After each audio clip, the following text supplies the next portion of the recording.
Here's Shed. Off the window, no. Roberts tried to get it. Shed for the win. Got it. Jamal Shed plays the hero again. Back to pass. Donovan Smith. Smith steps up in the pocket, unloads it, throws it all the way downfield into the end zone. Tipped, and it is caught. Caught by the Cougars. Caught for a touchdown. Unbelievable. Caught by Stephon Johnson. Stick it in your pipe and smoke it, baby. Yes! Welcome to the Scott Holland Podcast. Back last episode before Christmas holiday, penultimate episode of the 2024 calendar year. Bobby, that's fancy private school for second to last. In case you need an explanation, I know we all went to U of H here. I like to break out the private school stuff every now and then. In all seriousness, I think one of the few things like in my Grinch heart that I really like enjoy about this time of year. Also, you could apply this to the Thanksgiving holiday as well. Is the desire to like take stock of like what's going well, like what am I grateful for in my life? What am I grateful for that's happened in the past 12-ish months or so? And hasn't been the easiest year for the two of us. We'll just leave it at that. I think that's fair to say. But I would say this with a trace of sarcasm, a trace of my usual, at least like a little bit of irony on top of it, buddy. I've been intensely grateful that I get to this episode with you and do a weekly Houston Cougar podcast with you, my very good friend and fellow Houston Cougar alumnus every week. So that is my very corny start to this episode. Buddy, how you doing? Good, man. Same feelings to you. This has been kind of one of the more stable things kind of in my life this year, and I highly appreciate getting to hop on here with you guys, or I say you guys, with you every week.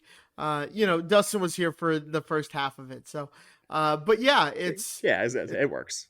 It's always a good time. It's something I look forward to on Tuesday nights, even when the results on the field, the court, the whatever are not exactly fun to talk about. It's still fun to hop on here with you every week.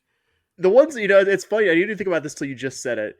I feel like, and there's exceptions to this rule, like track participates on a field. The Houston Cougar track program is year in, year out, one of the very best in this athletic department. It feels like the court results have quite often gone better than the field results. Not a rule that holds true for every sport. We do field a women's basketball team here that hasn't had a great 2024 calendar year, but that was just a little funny thing I thought about. Absolutely. So I think the most newsworthy stuff this week, and we're in agreement on this, believe it or not, we do communicate in what order we talk about things in the show, is probably the football stuff. So if you have not changed your mind in the last 2 hours that Bobby want to jump into, it was a pretty busy offseason week for Houston Cougar football. Yeah, let's talk it. So big assistant hire from the past week plus, not surprisingly, as we knew it was kind of one of those things that was going to happen sooner than later. By the time we recorded last, Houston Cougar football filled its defensive coordinator vacancy from the previous departure of Shell Wood to Texas Tech a couple weeks ago. The new defensive coordinator we found out is Austin Armstrong, who was most recently on staff the last 2 seasons at Florida, this past season as their co-defensive coordinator with Ron Roberts, and in the 2023 season as Florida's sole DC. Before that, Armstrong was the defensive coordinator at Southern Miss for the 21 and 22 seasons. He was also linebackers coach in 2020 at ULA, where he also worked early in his career as a graduate assistant, also had off-field roles previous to that at Georgia and West Georgia in reverse chronological order. But I'd also note that while this wasn't a job he ended up completing a season at, I think any accounting of his still relatively short but very successful college assistant career is he accepted a job to be Nick Saban's inside linebackers coach at Alabama following the 22 season. Before the 23 season, was in that job for about a month before taking the Florida defensive coordinator job, because that one opened really late in the cycle. Their previous DC took an NFL job, and it's a much later cycle in the coaching carousel calendar. So he left a dream job. He's originally from the Tuscaloosa area to be an SEC defensive coordinator before he turned 30. And that's kind of my 30,000 foot view, my opinion, whatever you want to call it, Bobby, on Austin Armstrong. There's got to be something there for him to be an SEC defensive coordinator before he turned 30 and also get hired by 2 of the best defensive minds in the sport, Nick Saban and Kirby Smart. There's something there. Bobby, what are your first impressions and things that you think are notable and worth talking about with Austin Armstrong? Yeah, whenever we talk about hires where you're taking somebody from another school, kind of the thing we've always talked about, and I remember Dustin always said this as well. Second Dustin shout out of the episode, like 5 minutes in. Way to go, bud. Just he's working his way back into the pod. But anyways, what we always talked about is, are the fans of the school losing the guy upset? And unfortunately, it doesn't seem many Florida fans are very upset that he's gone. Now it's pretty well known that Florida brought in another guy before last year. Or this year. What are we still calling it this year? Or are we calling it last year? I haven't this past season is my yeah, I like that. Imperfect way of saying it. Yeah. I like that. So they brought a guy in before this past the season that just happened. How about that? To be the co-defensive coordinator. The other guy is pretty well known also that he took over the play calls, and there was a pretty massive improvement under the new guy. That being said, though, there are some things to be excited about with this hire. His final season at Southern Miss, if you kind of look at the SP Plus of that. Sam, did you look that up? Do you happen to know? I did not actually. You're gonna scoop me on SP Plus because I don't have my ESPN Plus login on the computer. I most often do notes, which is an incredibly lazy thing, but allows you to scoop us. Tell us about the SP Plus. Yep. So his final season, so his first season at Southern Miss, they have like the 90th ranked defense, but the offense was bad too. I think that was just a bad Southern Miss team. And then the next year, his final year at Southern Miss, they actually had the number 40 SP Plus ranked defense. So that's pretty exciting when you really think about it. A top 50 defense at a G5 school, something to get excited about. That's kind of a tough thing to do. And then at Florida, his first year, he was there this past season and the season before that, where that very first season people weren't too excited about his performance, and you kind of bring in a co-DC, things like that, and you kind of go, okay, I see. But that year, his first year at Florida, they were a very young defense. I kind of was reading his profile on the U of H website, and they kind of mentioned how he had 17 starters that season who were freshmen, and he got 3 freshman all SEC players. It's pretty good. That's pretty good. He can work with the young guys. It's not like it's easy to get all freshman SEC guys, and if you got 3 guys who are able to hit the field and you're kind of, handcuffed there with talent, I understand why that defense might not have been as highly rated, but you could see some flashes. Did really good work at Southern Miss, like you said. His first 2 years as a college defensive coordinator, his second year there, all the standard metrics kind of line up with that, finishing 40th in the country and SP Plus, which isn't as easy when you're Group of 5. Bobby, I'm going to actually say I think he did an even better job his first year there, 2021. And I vaguely remember this. I didn't fully remember until I went back and read his Southern Miss profile. USM had like 6 different quarterbacks take snaps that year because of injuries. It was Will Hall's first year there. They had a full game of just Frank Gore Jr., their top running back, just taking the snaps at quarterback because they didn't really have any alternatives. They had one of the very worst offenses in the country. They had I think they're, from his Southern Miss profile, their offense and defense were responsible for 63 opposing points from turnovers and allowed return touchdowns and what have you. All of that disaster stuff was happening around the defense, and they still shaved 5 points per game off of their scoring average from the previous season. Were top 25 nationally in opponent pass yards per game and turnovers forced.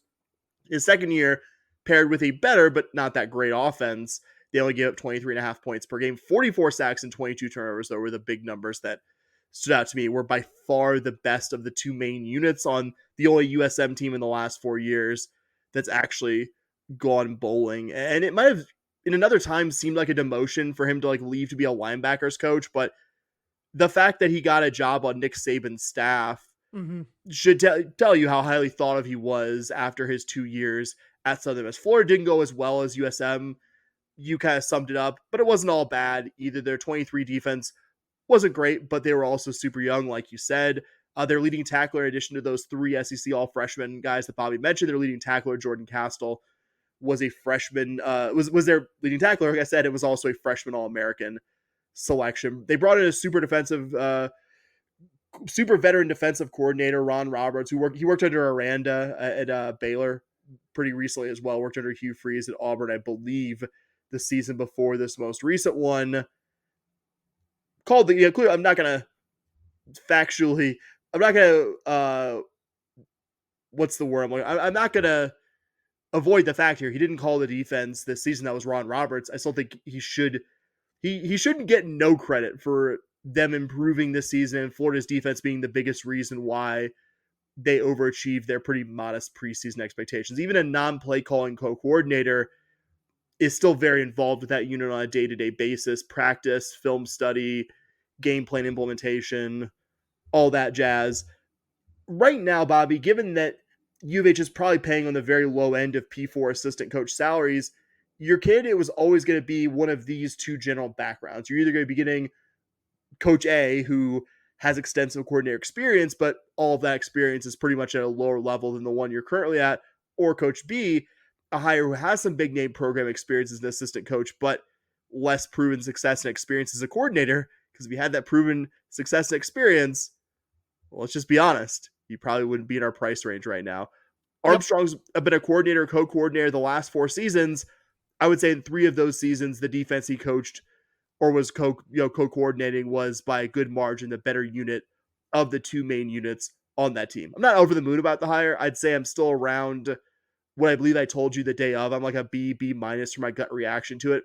I think a solidly grounded hire that I could absolutely see succeeding or failing. I mean, gun to my head, I guess I would probably take Coach A from that earlier scenario that I said, the guy who has no power conference experience, but I also have no idea how many of those guys actually had interest in this job. I'll tell you before we came on air, you could also be UCF right now and hiring Alex Grinch, who is one of the sport's bigger spectacular failures from his time as USC defensive coordinator. It wasn't exactly loved before that Oklahoma as well. So, pardon my French, I'd be fucking dying if I had to spin that one as our new DC. I think there's some things to criticize about this coach, but also there's a reason why this guy is going to turn 32 next year and has multiple years of SEC coordinator experience, in addition to, like we've said ad nauseum, having gotten hired by Nick Saban and Kirby Smart. Yeah, I think the higher the grade, when it first happened, we kind of texted each other and we're talking about it. And I think you came in at a B minus and I was like, yeah, that's probably about where I'm at too. A B minus, B maybe. I don't hate the hire. I think first shot at it, you see it and it's like, oh wait, the other guy called plays and blah, blah, blah. But then you can kind of look at it. And if you kind of tilt your head a little bit, you're like, actually he was DC and he was good enough at the other jobs and he did pretty good at Southern Miss. Yeah, I can be down with this. Am I super excited? Is it like, would I rather have the DC who left? Yeah, I'd rather have our former DC. But at the same time, at the same time, I'm A-okay with this hire. I'm not mad. I'm not over the moon with it. I don't think we knocked it out of the park. I think we hit a double. You put a runner in scoring position. You got a chance to put up a crooked number here. Let's try to do that. Yeah. Someone, I guess I was gonna say the hard part now, and he's gonna come in with expectation. Like Shia Wood came in and frankly could have put like a average defense on the field and still improved drastically over the 23 Cougar defense and did quite better than that. So now there's pressure on the new guy. You're actually inheriting one of the Big 12's better defenses. Now, we will see what Austin Armstrong does with it. Of course, play to talk about with the portal. We talked about this a bit on our last episode because it was basically an open secret by our recording time last Wednesday night, as former Texas A&M quarterback Conner Weigman, I think within an hour of us finishing recording, committed officially to U of H football. Don't have a ton. It might have been even less than an hour, to be honest. We got off the call and I hopped on social media and I was like, oh. Well, yeah, at most within an hour, potentially within like 10, 15 minutes. So I don't know if we have a ton new to add, but it's newsworthy enough that we should at least cover some of the same ground again. I think the biggest thing that Weigman does is raise the floor of what we can expect from U of H's passing attack in the coming season. That's not me predicting that he'll be first team all Big 12 and the future conference player of the year, though I think neither of those things are impossible given what a big recruit the guy was at one time in his career. I don't have to squint too hard and see Conner Weigman plus this returning group of guys with the incoming players on the offensive line, especially to see all of this adding up to a better offense, certainly a better passing attack than what we saw last season. It's kind of the opposite of the problem that Austin Armstrong had with Shao Wood that we just talked about a minute ago. Conner Weigman doesn't have to do too much to be part of a better passing attack than the one what we just witnessed over the previous 12 regular season games of football. This is a guy who was gifted enough of a player to start games plural as a true freshman in the SEC, threw for 338 yards, 4 touchdowns, and no picks against a top 25 opponent in his first career start, but also a guy who's missed extensive time injured the past 2 seasons, which is a big part of why I think you've seen uneven performances over his college career. The positive case to be made for Weigman isn't all wish casting. Just, hey, he was a 5-star recruit. Maybe one day he'll come good on that. The positive case is that he's shown the ability to absolutely light up quality opponents, but also got benched for understandable performance-based reasons this year. Same as the defensive coordinator. You were going to be getting 2 kinds of transfer portal quarterback. Either a guy from a lower level who hasn't done anything at a power conference level, but was a high level, just for example, Conference USA, FCS kind of quarterback. You're going to get that guy, or someone like Weigman, who maybe has some starting experience, but maybe injury history or getting benched for some reason. Like a guy who had a star pedigree recruit who hasn't been able to put it all together over his career, but has shown enough to make you believe he would. Like those are your 2, I think, flawed choices here. And I think U of H got one of the best available out there in the former star recruit kind of bracket of player in Conner Weigman. Yeah, I think I was somebody who was like, I don't know if we need to. I don't think quarterback was that big of a problem. And I definitely made it known that I didn't think Zion was great, but I didn't think Zion was a majority of the problem. That being said, I did not see us getting somebody like Conner Weigman. I was much more on I think we're going to have to get somebody from the G5 level who wants to try and raise their draft stock before they go. I didn't really see us in play for somebody of Connor's status and ability, but I definitely, obviously I like it, right? Former 5-star, to your point. You look at the injuries. I think you pointed out the injuries that probably played a big role in his performance slipping. That's kind of the guy you get in the transfer portal, right? It's very rare do you get a guy who goes out, balls out, and then he wants to transfer. That doesn't happen very often, right? Like you just they ain't transferring to U of H like those guys. Yeah, I'm sorry, they're definitely and they're not coming football. Here. And so and I don't even think there was one in the portal this year that was just like, oh yeah, this guy, he was a stud at a P4 program, and just there's a stud recruit coming in and he's been told he's not. Like, you didn't even see that in the portal. Might be one at a burnt orange school here in a couple weeks. Yeah, we could. But no, your general point is 100% correct. Yeah, and so that guy wasn't really in the portal, and so you get a former 5-star, a guy who has shown he can play in big games, who showed he can play, who can make plays. And again, some of the performances this year were ugly. I'm not going to sit here and tell you that they weren't. But,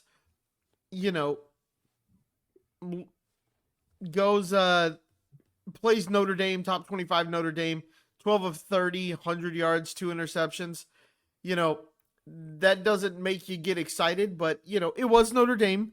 That's number 1. And number 2, we saw our quarterbacks do that against much worse we saw him against Arizona, the worst Arizona team. Yeah, exactly.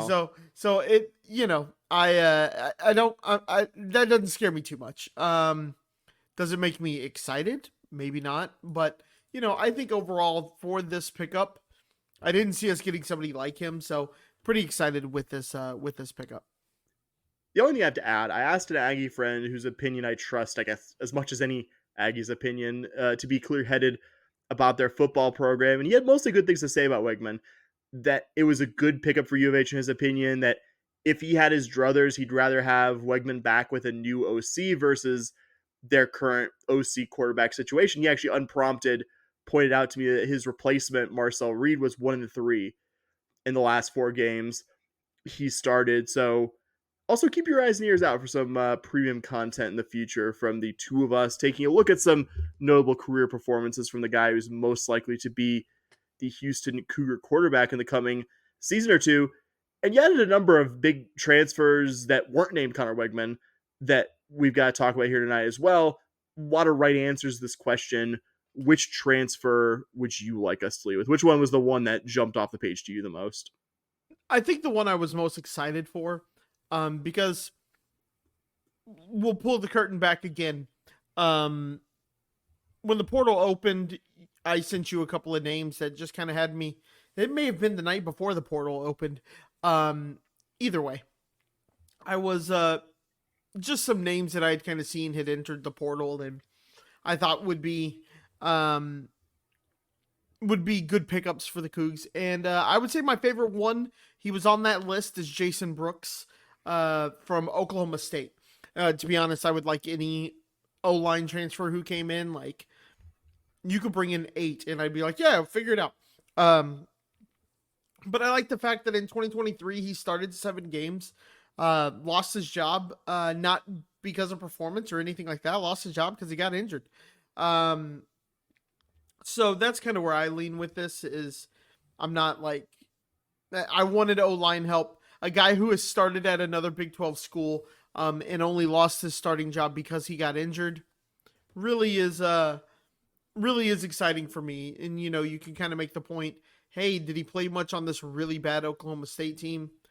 Maybe not. Like, you know, but I think that 2023 year, there was some promise in what he was showing. How about you? Who caught your attention non Conner Weigman?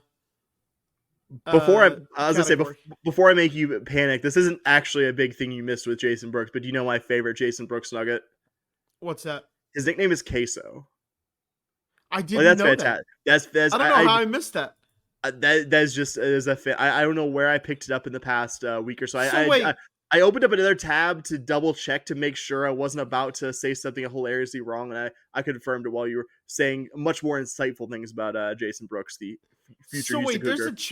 there's a chance on our offensive line we're gonna have a pancake and a queso. Very good chance, I would say, yes. Interesting.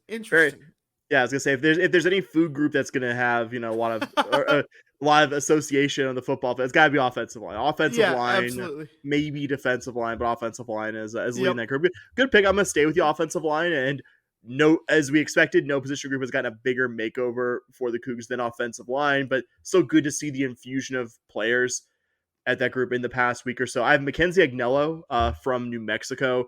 Started every game of this most recent season at New Mexico, most of it center, but did play some at right tackle as well. He has previous career starting experience there. Didn't allow a sack the entire season at UNM, but I think very importantly was the guy who organized an offense that averaged 253 rush yards per game, 33.5 points. Was one of the best in the country. Like there's a reason why Utah hired New Mexico's OC Jason Beck after the season. That was a very good offense this year, and inherently your almost every game starter at center is going to be a big part of that. He was second team all Mountain West this most recent season as well. Also played 3 seasons before that at A&M Commerce, the current East Texas A&M. Missed the majority of 23 injured, but started nearly all of 2022 as a redshirt freshman. Not nothing that 2 years removed from high school, he was an every game starter in a good FCS conference. I know we think of that as a lower level, but it is still a massive jump from Texas high school football to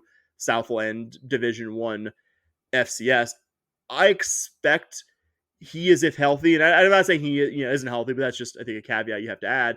He is going to be your week 1 starting center next season. And it kind of reminds me of another really good transfer from the last few seasons, one of the big portal wins by the previous staff, Cody Russi, who was your starting center in the 2021 season. He was a proven 50-year guy. And having a veteran guy at that position could be extraordinarily beneficial to how effective and cohesive your offensive line can be. I mean, bringing in Agnello doesn't fix everything, but, and this is the reason he was my top pick, I think of all the offensive line additions, he's the one I think is going to most dramatically raise your floor. Having a center with that much experience and having been part of a really good offensive line previously, I think it's going to be incredibly beneficial. You're going to be a much better run blocking team just by having this one guy. I mean, obviously one guy in an offensive line, it's such a group thing. Like you have to have 5 guys really working together. So even as much as I like Agnello, there's still a lot that has to happen in addition to him. But really excited about him. My 1B answer to that would be Amari Thomas from UAB. Had a hard time picking between those two. I couldn't go with anyone but an offensive lineman as my number one choice, but had a hard time not picking Thomas. He had 115 receptions his 2 seasons at UAB, led the Blazers in receptions both of the seasons he was with that program. Top 10 in UAB history and career receptions and TDs just from those 2 seasons. His 8 touchdown receptions this season was also, I think, 4th in program history for a single season, was an all AAC selection. In 2024, I think it's just a big positive. He came in and became one of UAB's go-to weapons offensively as a true freshman. It might be relatively easier to come in at receiver and contribute as a true freshman versus interior offensive line.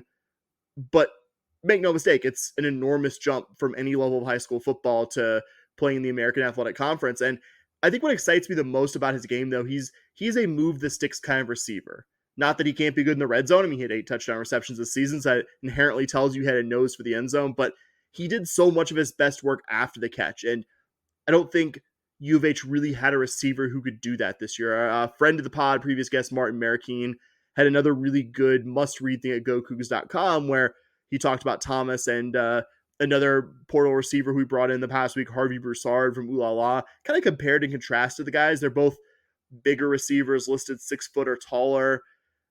But yeah, it fills an important need because you lost your 2 biggest rotation receivers, Manjack and Jonah Wilson. And the 2 guys have pretty different games in an interesting way. Broussard's kind of the big, difficult downfield catch guy.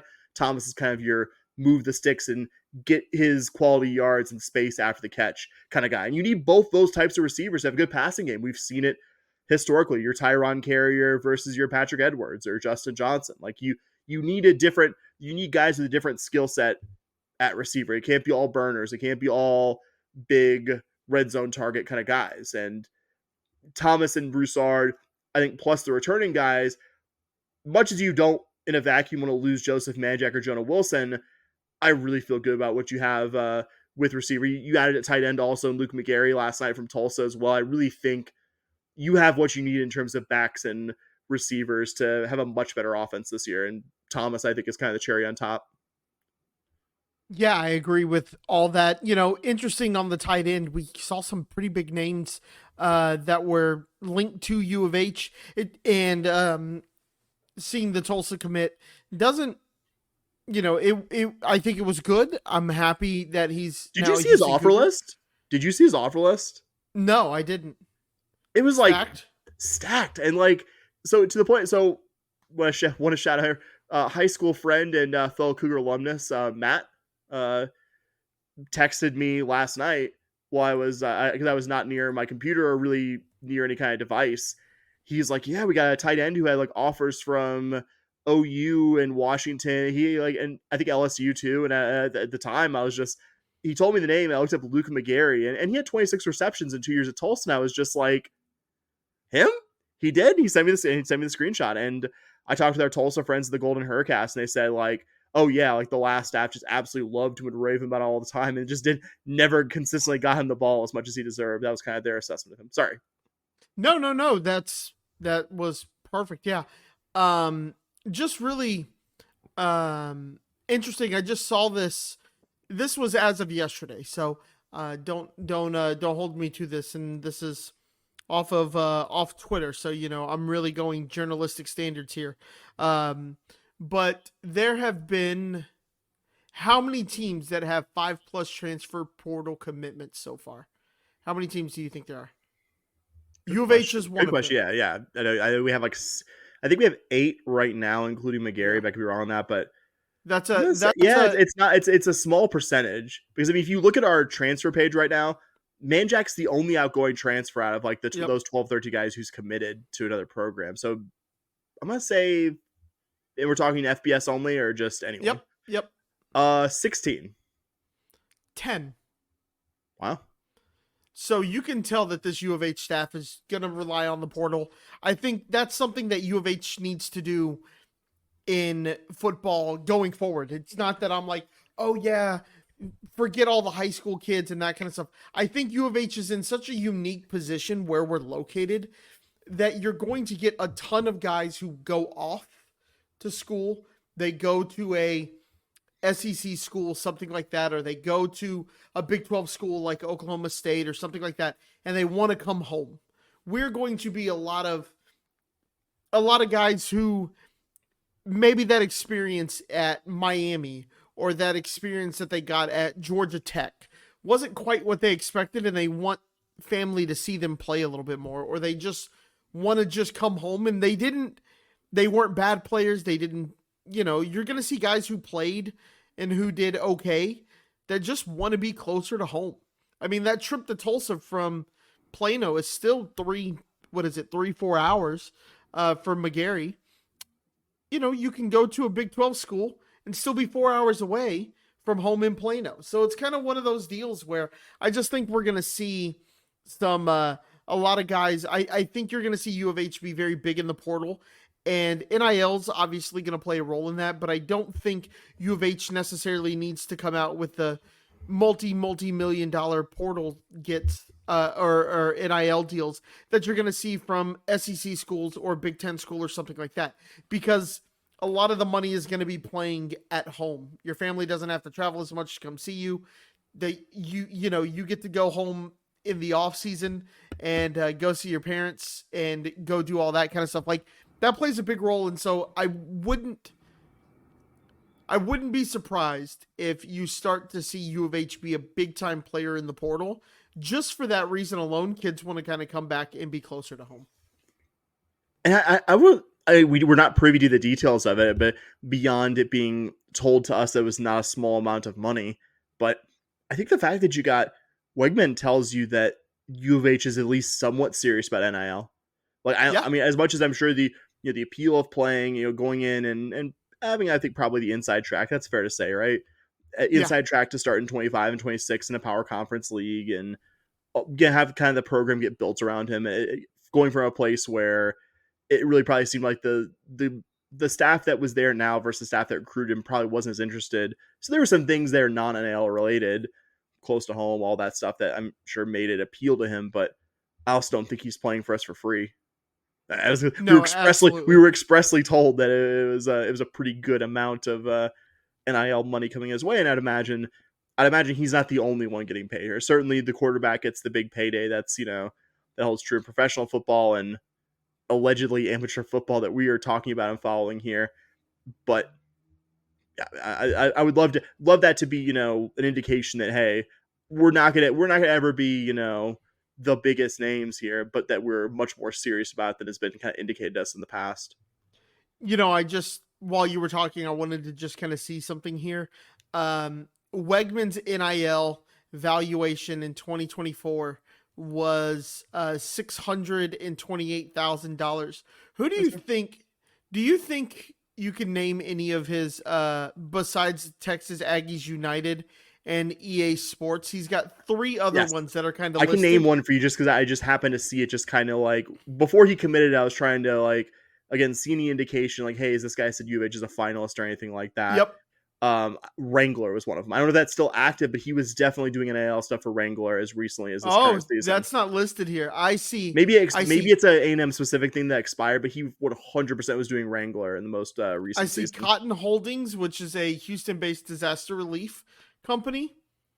Sawgrass Fishing Rods. And then my favorite one, Hellman's Mayonnaise. That's awesome. Look, I'm a big mayo guy. I would love to get some kind of NIL mayo deal. Yeah. Yep. I love it. So just some funny stuff that I just kind of saw there. I was like, oh, really? Interesting. Yep. To say Hellman's big U of H boosters. Not really. The non-actionable parody. Satire. Please don't sue us. One to mention also another A&M guy. Satire parody. Please don't sue us. Just covering all my bases here, man. Come on. I would have mentioned Matthew Wyckoff as well. From Magnolia originally, but played previously at Texas A&M, was their starting center for Conner Weigman's true freshman season. So got to I'm sure compete with him a fair amount as well. Played the last 2 seasons at Cal. I can't remember if it was in every game or almost every game because I didn't have that in my notes. in front of me, starter for what was a really good Cal rushing offense, or really good relative to recent Cal history. I think top 40 nationally in the 23 season. Didn't start as much this year, but I think I saw him, and something Martin Marroquin wrote up, had over 1,600 power conference snaps in his career. Like a guy I'll take it. with a lot of power, like will take that every day, along with Agnello, along with Jason Brooks, and what also a guy I mentioned a moment ago, Harvey Broussard, really excites me. Listed at 6'3", from Lafayette, originally former teammate of Zeon Chris. I'd imagine that Wes Fritz, Willie Fritz's son, and basically U of H's GM, I don't know his exact title off the top of my head. I'd imagine he watched a fair amount of him as a high school player in the state of Louisiana. That's another interesting kind of portal thing, in addition to, hey, getting a lot of local kids coming back. Wyckoff, who I said is originally from Magnolia, Dalton Merriman from Texas Tech, who's originally from Montgomery, as well. Like you're getting a lot of guys to come back and play closer to their family, and that's a big thing. But also, I'm curious, like what guys were Tulane targets previously, with Wes and Willie Fritz and their operation at Tulane, that they're getting in their crack at now that they're at a Big 12 school. Like that's another interesting angle on it as well. And I'm sure a few guys. I know Will James is from Alabama, where the Tulane staff did really well finding good players there as well. So interesting to see that little angle on it as well. Yep, absolutely.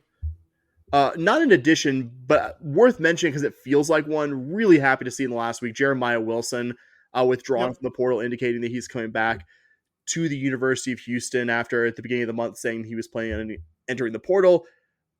Like all of these things, I won't truly breathe a sigh of relief until we're well after spring ball. But keeping Jeremiah Wilson and AJ Halsey, who we also got confirmation will be coming back in the last week or so, is an enormous win. Like those guys were 9 interceptions just by themselves. Lots of really good work in the secondary. To date, U of H has returned every key projected returning defensive player except for Anthony Holmes Jr. And losing Holmes is no small thing for all the reasons that I said last episode. Very good player at a position right now that you could really use an Anthony Holmes Jr., your little light unproven experience on the defensive line right now. But in this era where player retention is so challenging, if you're not one of the 15 to 20 most moneyed programs out there, if you're kind of where U of H is, if you've lost this few guys, you're doing really well. I mean, who right now in the portal would have been a surefire starter if they returned for 2025, Bobby? Holmes, obviously. Manjack, obviously. Maybe Jonah Wilson? And I think that's it, really. Like, I think a lot of these guys are going to play a lot more at their destination school than they would have at U of H if they had remained on the roster.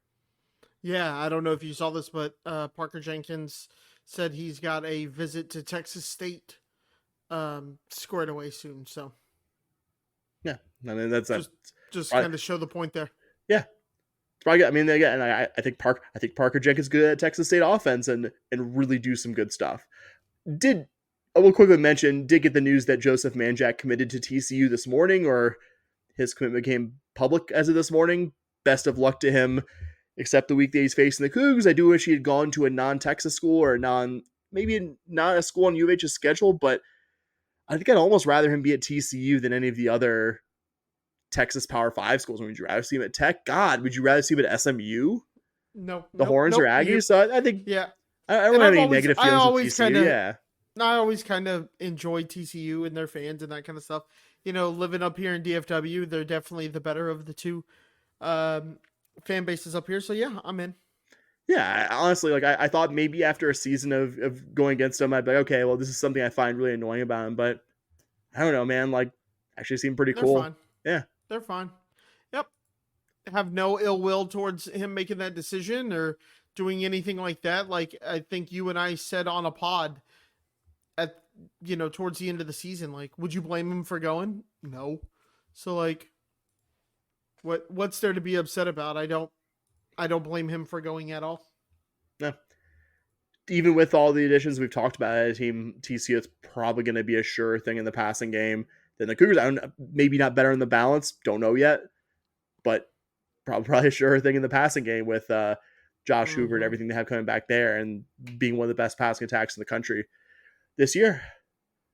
Got to talk about Cougar men's basketball as well. We have 2 games coming up in the next week or so, neither of which should be especially close, but any chance to talk about this program and watch Cougar men's basketball is one that we will cherish and thus we'll come on here and try to give you all an idea of what to expect from these two most recent opponents. The first one being the Toledo Rockets, who are going to be traveling to Houston Wednesday night, probably tonight, or in the past is the time maybe you were hearing this recording. Up until this season, Toledo was on a pretty good run as like one of the MAC's best teams, but would also like get to the conference tournament and like lose an inexplicable game. There's like 3 or 4 seasons where like you look at that on the balance, like probably the best team in the MAC, and just the peril of being in a one bid league. Like if you don't also take care of business in the conference tournament, you're not gonna get the field of 68. And unfortunately, in the last 2 seasons, you're also not going to get the NIT invite anymore as a small conference champion as well, which is kind of a sad thing for teams at that level. Toledo's played 3 decent teams this year. Troy, who we just saw, Wright State, who's projected to be tied for the best record in the Horizon League, and UC San Diego, who's projected to be the best team in the Big West. All this is by Ken Palm. Not teams in U of H's weight class, just teams that I would say, yeah, they could be pretty good at their level and not have to like really like make the bitter beer face like, oh, I don't know about that. Yeah, Troy could win the Sun Belt. Like, yeah, those teams could be decent. They're 1-2 in those games, and the 2 were extremely decisive losses. U of H will be their first top 25 caliber opponent this season. Bobby, anything notable you want to mention with the Toledo Rockets? Yeah, not a ton, just kind of looking at their schedule. No top 100 wins, no losses to teams in the top 100 either. Just kind of meh. Just kind of the definition of, they're fine. I'm sure it's fun going to their games, I guess. Just a player to look for. Watch out for Sonny Wilson. He's a guard.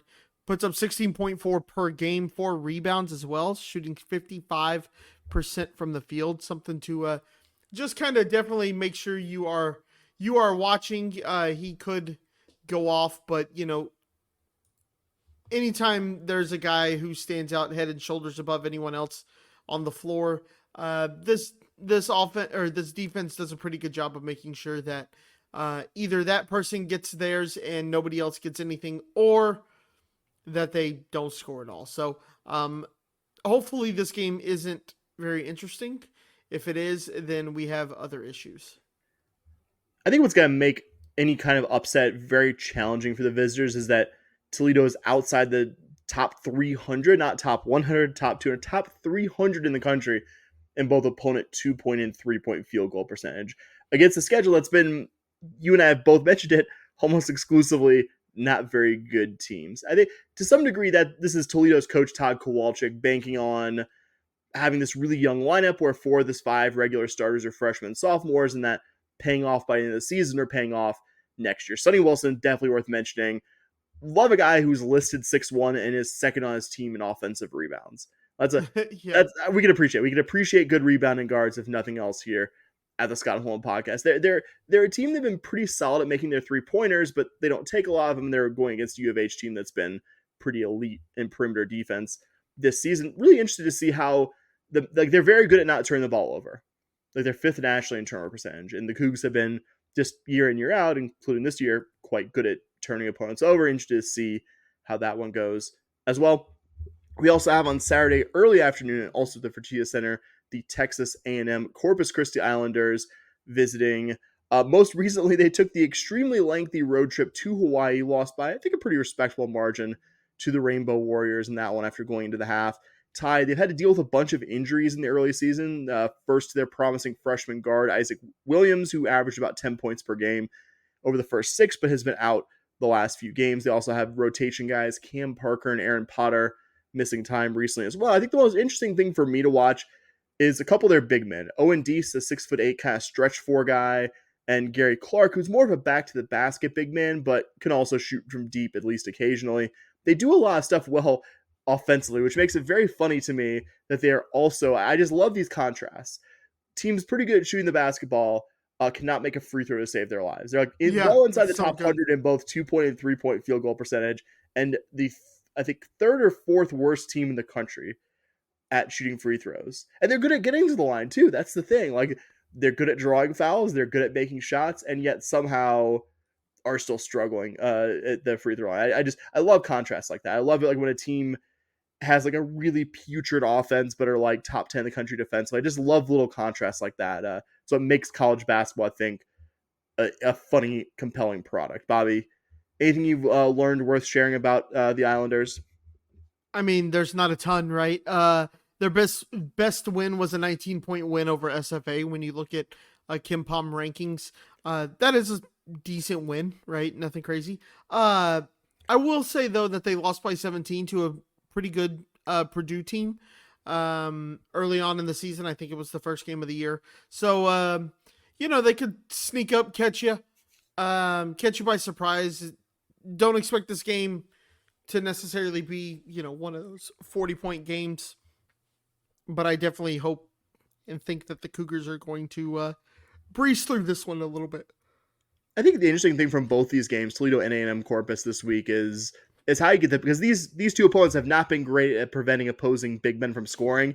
Is this where you finally figure out how to get wanting more involved? Javier Francis and Jojo Tugler involved, like in the offense as well. It's been kind of a problem. Like, you've done some stuff good offensively this year. Like this is almost certainly gonna be Kelvin Sampson's best 3-point shooting. It's why I bristle whenever I see Cougar fans be like, "Well, the offense hasn't been very good this year," and it's like, they've had some not great games. Like, they've had some things where it's like not looked very even, but it tells me, if you say that you didn't watch very much Houston Cougar men's basketball for 2018, 2019, because this is still an incredibly skilled offensive team with as high of a ceiling. Maybe that's, hey, like, I know it's frustration because they know that it could be better, but I still think it's a very good offensive team that I think will eventually get the big men stuff figured out. And I think if you get anything from these two games, is can you get that against an inferior opponent?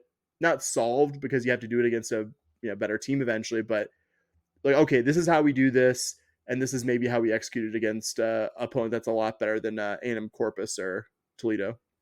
Yeah, for sure. We're going to also mention Cougar women's basketball here at least quickly. The Cougs played earlier today on Tuesday, late morning, in the annual education game. Pretty common thing for teams in decent sized towns or cities. They had tipped off at like 11 a.m. With a crowd that was 90% school kids and teachers. Credit to the Cougs.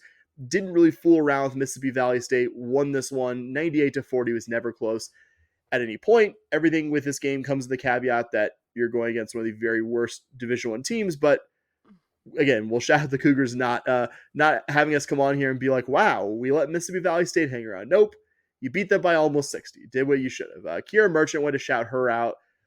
30 points on 10 of 15 shooting. Cougs also shot over 80% from the charity stripe, continuing confoundingly to be mostly pretty bad at putting the ball in the basket, but quite good relative to recent Cougar teams at the free throw line. Yeah, big thing for me, shooting 52% from three. Doesn't matter who your opponent is, shooting 52% from three in a game situation is good. Kind of a funny thing, you don't see this very often. Shot 52% from three and 49% from the field. Wild. Which I thought was just kind of funny when I saw it. I was like, interesting. Okay. No, absolutely love little box score quirks like that. Yep. So also want to give a shout out to Kier Merchant with a massive 30-point game. Career high, if I didn't say it. Career high. Yeah, career high. So no, doesn't matter who the opponent is. 30 points in a game is good. So hard to nothing I want to shake a stick at, especially with how this women's Cougar basketball team has looked throughout the year. I've seen her play a number of times now, obviously, but I'm such a believer that if you put her on a better team than this one, like Kiera Merchant is a player worth building around here. Don't know if it's this coach, but I think I've seen a lot of good from her. I really like to see games like this from her. Cougars will be opening Big 12 play Sunday on the road against Texas Tech. Second straight season, you're going to be opening the conference schedule against the Lady Raiders. Tech is currently 11-2 with not the strongest non-conference schedule, but they do have a very recent true road win at Arkansas, which I would say is impressive. Certainly a team that I think has benefited from their head coach, Krista Gerlich, being really patient with a young core of players. Their top two scorers by a pretty wide margin, Jasmine Shavers and Bailey Maupin, were starters the previous two seasons and are now proven veterans capable of carrying this team. Also, their top three-point shooter, Adley Blacklock, is a local product from Lubbock, transferred in after 2 years with the Oregon State program, is shooting just a little under 40% from deep for the season to date. Not to oversimplify my preview of this game, Bobby, but last season, a worse Texas Tech team beat a better U of H group than the current one fairly comfortably 3 different times. And so though I always hope to be wrong about my negative predictions, I haven't seen much evidence this season that this game coming up on Sunday will be any different than the 3 of them from last year. Yeah, that was kind of what I have in my notes is I will believe we will win a Big 12 game when we actually do. I don't think that the Cougs have shown me anything that make me think that this U of H team is better than the one that lost 3 times to Texas Tech, like you just said. So not to, again, I hope that I'm very, very wrong. But yeah, this Texas Tech team just is 11-2 with just losses at home to Florida State. Did lose kind of inexplicably to a fine SMU team. But they were on the road. They lose by 4. I think SMU is supposed to be one of the favorites in the AAC, not the ACC this season. Excuse me. God, they're ACC just team. kinda, That's so weird. it was really weird walking in for the volleyball tournament that was there and seeing ACC everywhere. I was like, don't like that. Don't like that Sorry at all. about my cat there. Excuse me.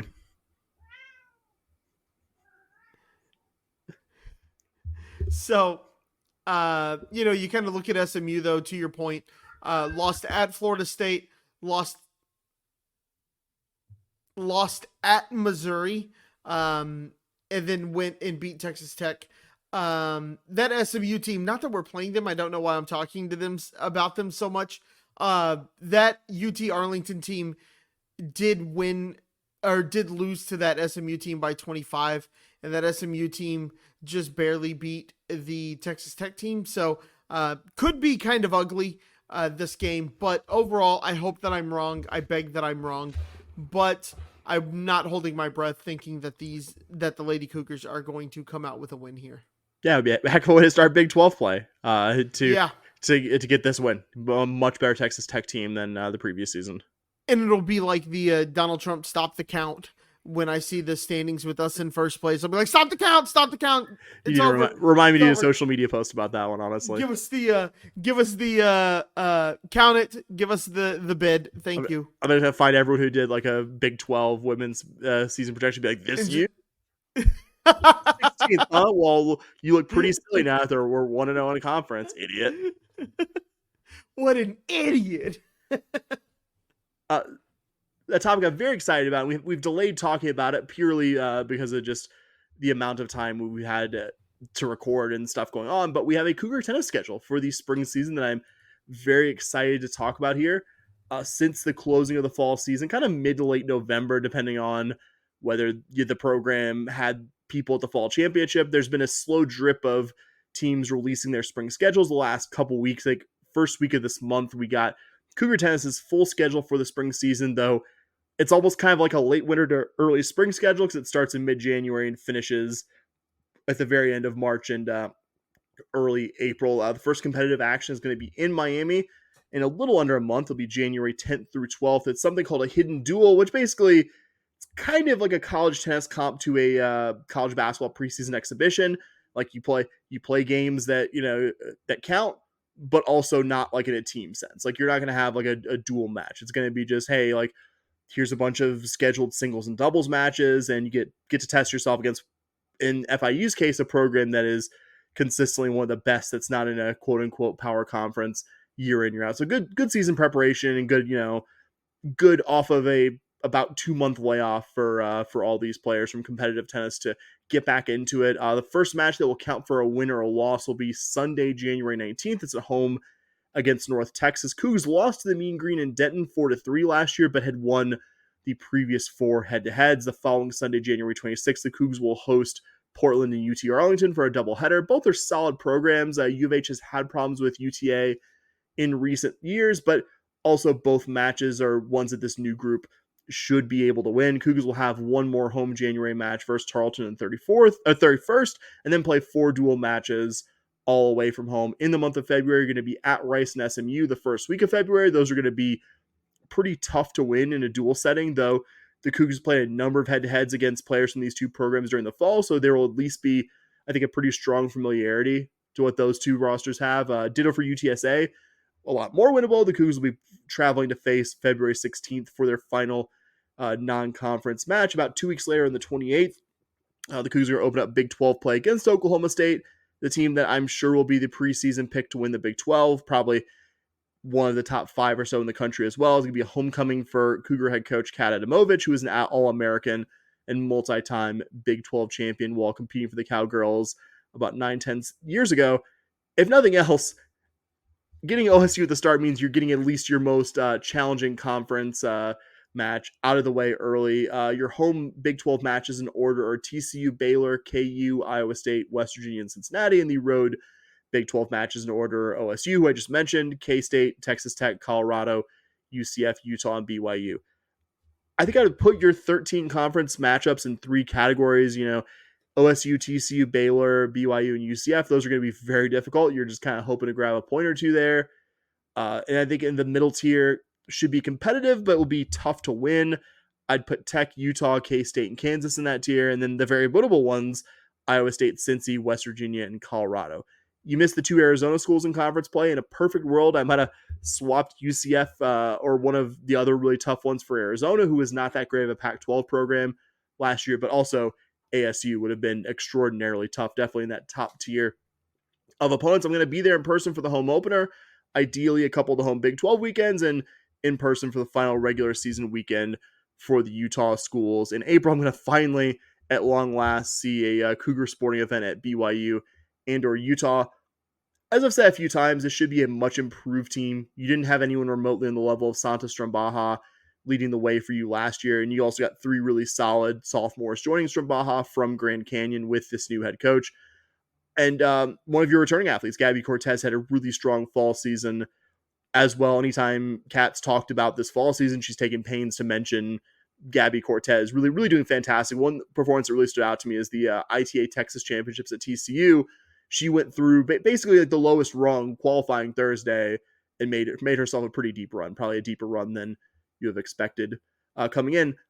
I can make somewhere between an airtight to very good case that Strombacha, your 3 younger Grand Canyon transfers, or an improved Cortez will be better than whoever was U of H's top singles player last season. That's why I'm so excited about this season. This is going to be so much better team that the Cougars will be fielding. Quick note also, I was going to say, the ITA released their updated fall singles rankings kind of at the end of the season, taking into account all the various matches and what have you. And Santa Strombacha finished the fall season at number 79 in the country, a 30-spot jump from her rankings in the preseason, which should tell you what a fantastic fall she had, and quite frankly, a fall that she was unlucky not to be at least competing in Waco at the fall championship for. Yeah, I think, kind of going through the schedule, I defer to you as my college tennis leader on this. But I saw that we get a match on the road in Dallas that I will be very excited to be at. So anytime I get to support the Cougs in the city I live in, I do get very excited about that. At the risk of jinxing, I think they will score more team points even in what is going to be a very tough matchup against SMU than you saw at the TCU Big 12 match last year. Bold proclamation there, and I kind of like it. I'm for it. I was gonna say I'm predicting we'll score 1 point, Bobby, which I know for Cougar tennis has been kind of bold relative to recent seasons, but I will stick with it. I will double down. Very excited to talk about Cougar tennis in about a month. I think this is gonna be this program's best season in a while, which I know has been kind of a low bar to clear recently, but I'm excited that U of H clearly gives more of a shit about the sport, to put it bluntly. In bringing in this head coach and bringing in a roster that's better than anything we've had under the previous 2 head coaches. Like I think it's good. It's a tough enough league at the Big 12 that, it might not, it's not going to show in like 13 or 14 conference wins. That's just not realistic for where this program is right now and what U of H puts into tennis, but excited to see, again, what I didn't expect to see about 8-9 months ago is the school actually hired a quality coach who could get U of H, I think, maxing out what they could do in the sport, which I think will be fun. Yeah, should be great. What I'm less excited to talk about, Bobby, is the thing that's going to be my punishment. If y'all don't remember, I lost Bobby's head-to-head. Well, hold on. We need to discuss women's golf. Oh, that's right. Golf corner. What I am excited to talk about is Cougar women's golf, where it wasn't a collegiate competition, but I think very significant stuff for some former and current Cougars going to Q School. Is that right, Bobby? Or Euorpean Q School? Yeah. ladies European Tour Q School, which is an opportunity if you make it. So it comes in 4 different stages. If you make it to the final stage, you get some exceptions on the ladies European Tour, which is a big deal. There's different Professional tiers, golf. and yeah, there's some different tiers and different things like that if you finish in the top 25, you get your full card and things like that. I was actually having a surprisingly hard time to find some of the categories that they fall in. But anyways, there is something called category 19, which is just kind of some special exceptions. If you make it to the final stage, you get to at least have category 19 status. And we have 3 Cougars currently competing in the final stage. So 3 made it that far, which is really exciting. Just in the sense that maybe they're not going to leave U of H to go play professional golf or anything like that. But, seeing where they stand against others who are trying to get their cards or who have had cards and now need to work to get their card. So just kind of going through, we're in the middle of the second round. It just happened. And there are 5 total rounds for this Q school. So we have in 60th place, we have Rebecca Earl, who is from England. So, how do I say this? British golf and European golf is just kind of a different beast than the golf that we have here in It's different kind of courses, right? Like as I different say, kind of courses, different weather, all that kind of stuff. So not surprised to see Rebecca Earl doing the best out of anybody who's trying to go over there. You also have Hyunji Kang in 98th place. And then you have Leonie Harm sitting in 107th place. Again, you want to get kind of top 50 range. But yeah, this is really exciting. Nothing that affects U of H that big, but I think if you recall, who was our good female golfer, like 4 or 5 years ago? it would have been Karen Fredgard or Leonie Harm, but I think it's Karen Fredgard. Yeah, Fredgard. She actually qualified. She didn't need to go the Q school route, right? Yeah, something like that. She did Q school, she qualified, and she basically became pro right then and there. And you were kind of like, well, she's probably not coming back for U of H. I don't think we're gonna see that with any of these players unless something crazy happens over the next couple of days. Always cool to see Cougar athletes compete at the highest level in their sport. Absolutely. All right, can't delay any further. My punishment for losing the head-to-head season wagering thing that Bobby and I did on Cougar football down with a Pickness is I had to do a detailed review of the 2002 NSYNC album Celebrity. So if you want to cut out this episode right here and not hear me humiliate myself in detail, which I respected the punishment enough to I didn't half butt this. I definitely I listened to every track in this album, and I have unique notes for every single track on this album, along with my general big picture thoughts. So if you want to cut out here, follow us on all the places in the social media, et cetera, thanks and go Cougs and all that stuff. All right. I just want to say, Sam sent me the screenshot of him, and it just said sigh, and it was the screenshot of his Spotify about to listen to the whole album. And I want to say, I listened to a couple of these songs, and I forgot how much punishment this actually was. So I feel like I went a little too far, but I'd still refer this to chugging a bunch of Sprite and like giving myself indigestion as a 30-something no longer able to handle that kind of dumb shit like I did when I was a teenager. So in that sense, this is less punishment. In the psychic sense, this, some things, Bobby, and I do appreciate as, I'll just say this. My partner and I went to see Shania Twain back in March. It was actually a Christmas gift from myself to my partner. And 16, 17-year-old me would have, been way too macho to be, enjoying Shania Twain as much as I did at Planet Hollywood about 8 months ago. I had a blast. There's stuff like that where I look back on and be like, I really would have enjoyed certain things more, but I didn't feel didn't feel the need to be macho or whatever. Buddy, I probably enjoyed this less than I would have 20 something years ago. This NSYNC has made some truly memorable. They've imprinted on American pop music in a way that it's memorable. You talk about pop music from 1996 to 2004, they're gonna come up there. Them, Backstreet Boys, Britney Spears, etc., like along with 98 numerous degrees.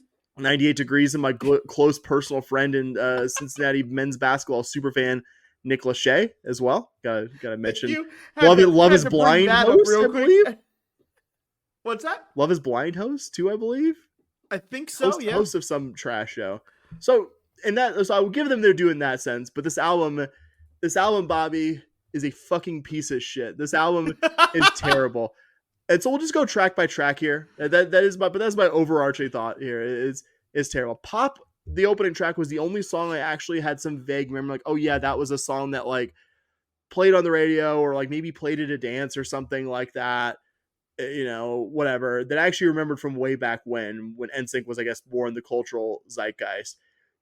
Not an original observation because you pointed this out to me, but I listened to the lyrics and it's extremely defensive song. It's like the entire thing is like trying to justify themselves. And it's like, you've made help, like probably not enough, because I think that at the time their manager was screwing them pretty badly out of money that was theirs. But like, you guys have sold how many records and made this much money and how many concerts, and you're just like having to stop trying to justify your existence to me. Stop being like, no, what we're doing here is like serious stuff, especially, and this is the unoriginal observation, as you pointed out, they ceased existing like not that long after this pile of shit album.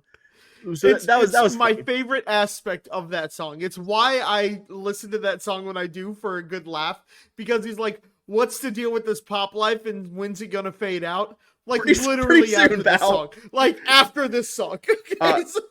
Tell me if you notice it. I feel like the beat is like 50% recycled from Madonna's music. That's fair. It really sounds very similar. And that was something I hadn't noticed before I listened to it for the first time in probably 20 something years on Friday.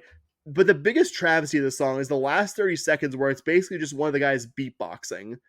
This song is like 30% better if they had just cut it right before the shitty beatboxing at the end. My opinion, personally. It's legit like a minute long. Yeah, like I looked at, and I like, it made me like look down at my phone at my Spotify and just be like, wait, there's 20 more seconds of this? Like what is going on? Whose decision in the group was just like, no, like, I'm sure some producer was just like, okay, well, maybe it's the producer's bad idea. Like, all right, what this really needs is 25 seconds of Chris Kirkpatrick or whoever it was, like beatboxing. What? Yeah, like maybe 5 seconds of it. Okay, like that was kind of a thing back in pop music in that tape, like a long time. We're gonna get to the title track, Celebrity. I think the premise of this one is that the narrator, is insecure about whether or not his girlfriend is as into him because he's a big pop star or because he's me and Buddy. I think you know the answer to that question. Come on now. But the beginning of the chorus, and this is the most just like, get the fuck out of here kind of and I'm not going to say it, but it just says, if I wasn't a celebrity, would you be so nice to me? Again, Buddy, I think you know the answer to this question. Garbage song. Absolute garbage. Irredeemable, like most of the tracks on this album. Oh. The next one, The Game Is Over. I actually kind of didn't hate the opening beat. It's supposed to be kind of video game music. I'm a sucker for that. I'm a big fan of Lil Flip's Game Over, if you want something kind of similar in the genre. And such as any of these songs have a story they're trying to tell with their lyrics, the song seems to be kind of told from the perspective of a man being cheated on by a beautiful woman. I don't know if I liked any of the songs in this album. I think this one was the least offensive to my ears. If you're like, which one of these would, if you forced me to listen to it, that I would hate the least, I think it would be The Game Is Over. But that's not something I would enjoy, to be abundantly clear. The next one, Girlfriend. The whiniest song on this album, though pop is very close. Pop is very defensive. Girlfriend is basically 4+ minutes of, and I'm not quoting verbatim, but this is kind of the gist of what to say is, babe, I'd be so much better than your current man. And unlike the previous track that I really went in on that I said I hated, Celebrity, I can admit at least this one's a bit catchier.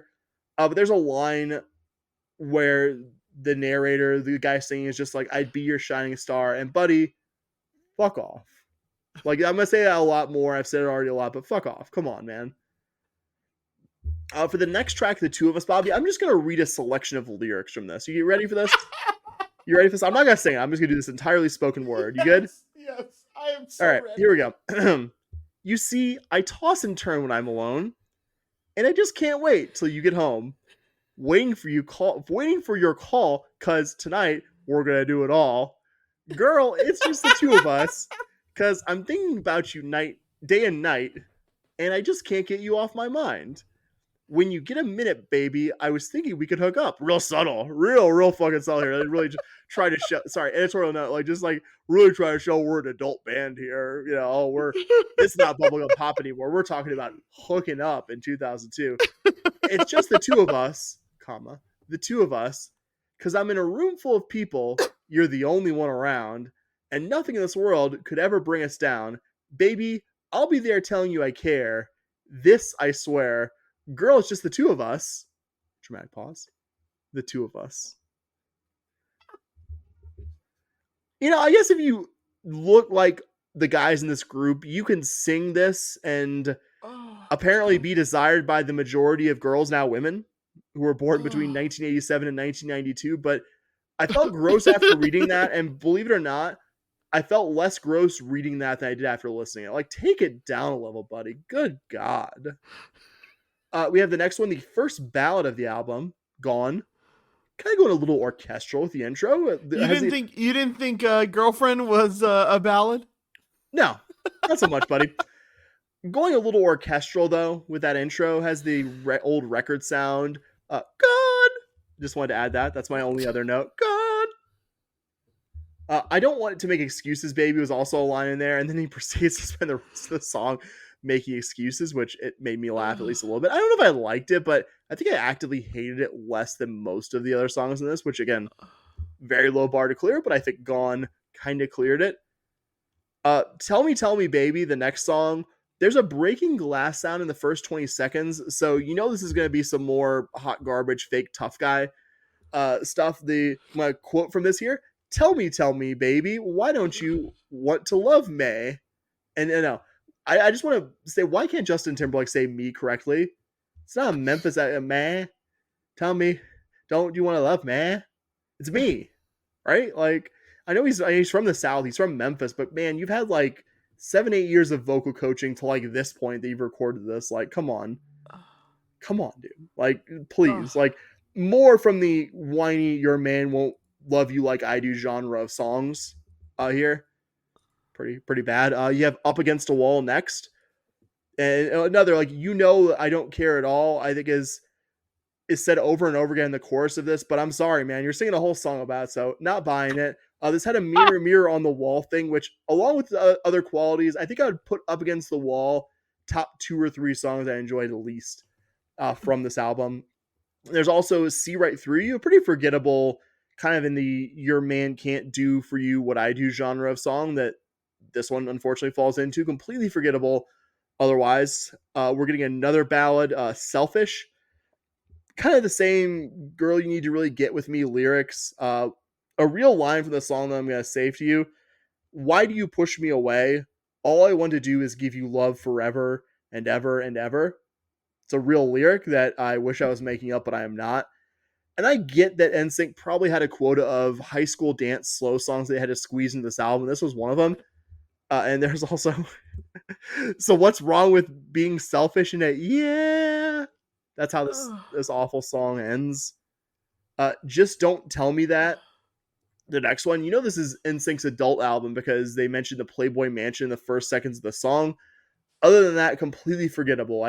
After listening to the 3 or 4 minutes, I really was like looking at my notepad. I was like, I had no other impression of the song other than the dumb Playboy Mansion line. It really went right through me. Like, didn't have anything else notable about it. Something Like You, and this made me hysterically laugh because out of nowhere there's harmonica, and I was like, I was not expecting a harmonica during any of this experience, and I wonder who in this process, whether it was one of the guys in the group or the producer or whoever, was just like, you know what, this needs some harmonica. Like, we gotta get some harmonica in this thing, and it actually doesn't work bad. Like, I mean, I think you're just, after listening to this, you're so starved. Like it's like eating nothing but junk food. And I'm not Mr. Music Snob, Bobby. Like, everything I have has to have real instruments and acoustic guitars and all that stuff. I bounce between like some pop stuff and some of the more like serious musical stuff, but it's almost like just like you've been eating nothing but candy for 40 minutes and someone puts a vegetable or something with like nutritional value in front of you and you're like, whoa, a harmonica, an actual instrument. Like, okay, like I don't hate this. It's a little weird here. I'm kind of wondering who was in this process. Like, we got to have a harmonica, but and there's a line here. It seems a little off, but I'm not against it. Wasn't expecting it, but I'm not totally against it. There's a line here is, "You must be heaven sent, I swear." I guess that's the line that works on women, but only if you're a guy who's attractive enough to be an NSYNC. Right. Well, again, low bar to clear, but actually using a harmonica puts this in the category of actually doing something musically.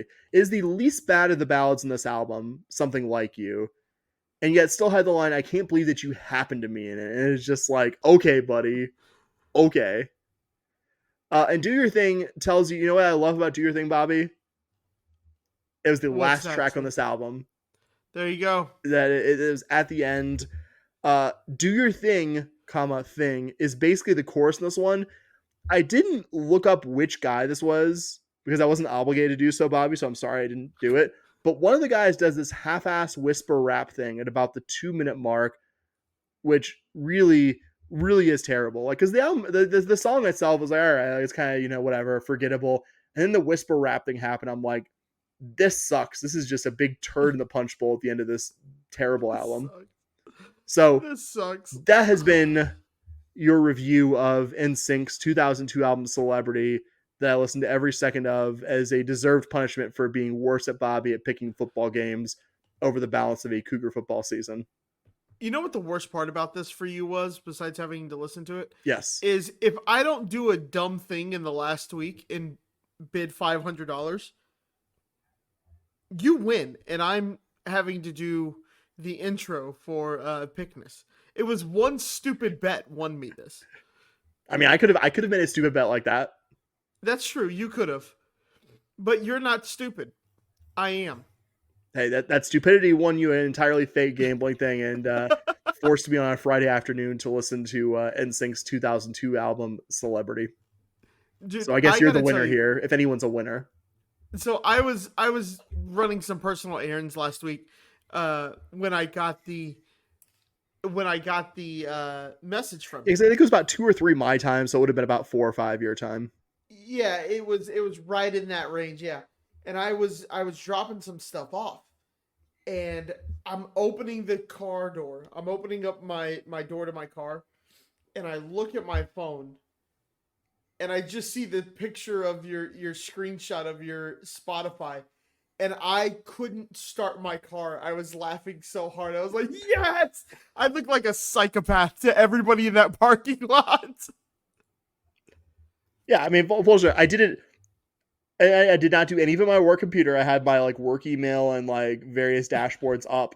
I had a notepad. I literally had it in my Bluetooth earbuds with a notepad and just listening to each track and just like writing down notes. I looked up the lyrics, that one extended section that I quoted from the song in the middle, like on my phone. Other than that, like 100% just imagine me again, like just sitting frowning and just writing in a yellow Big Chief tablet, like notes about this shit album. I'm not, like there's a lot of bad pop music I like. There's a lot of bad pop music, probably even more than me, that Bobby likes. And this didn't even come close to being something I was like, oh yeah, like that wasn't as bad as I remember. God, if anything, that was worse than I remembered.